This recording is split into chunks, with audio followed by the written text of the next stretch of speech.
Let me let me tell you guys the one reason why I don't really have faith when it comes to Christianity. Because the biggest thing that makes Jesus credible is the fact that he said, "I am the way, the truth, and the life, the light." And he said that basically, like, no other gods come before me. I am the only pathway to God, right? Well, the idea is that you have to assume that he's credible.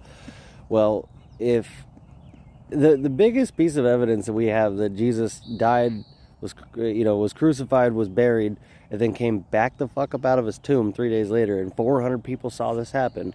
That means that 400 people saw it happen, wrote it down in a book. That book went through time and then got to us 2,000 years later, and we're supposed to believe that should happen. So let me ask you this. Have you ever seen Chris Angel? Have you ever seen David Blaine? Have you ever seen David Copperfield?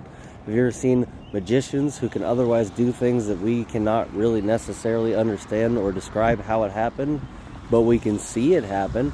Exactly. That's my only thing. I think that there's an equal opportunity, there's an equal chance that Jesus either died and was actually resurrected and actually came the fuck up out of that tomb 3 days later, or some shit happened that only Jesus can explain and nobody else could. Now, you also got to think about this. How smart were motherfuckers back then? Not very smart. I don't think so. There were some pretty smart guys that came out of that time, but most of the world's population at that point were slaves and or otherwise uneducated. So it's really hard for me to believe that 400 people of credible intelligence back then saw him come out of his tomb. And what did they see? Did they see Jesus with the fucking holes in his head from the crown? Did they see the hole in his side from the spear? Did they see the holes in his hands from the nails? They didn't say any of that. They just said that they saw Jesus come out.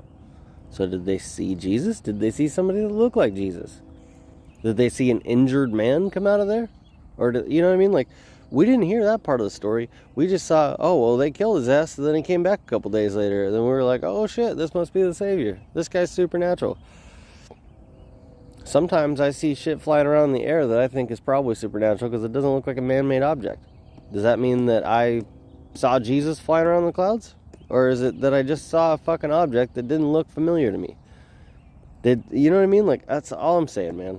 I have nothing against it. It's just not credible. It's a 2,000-year-old book made by a bunch of people that were 2,000 years ago smart.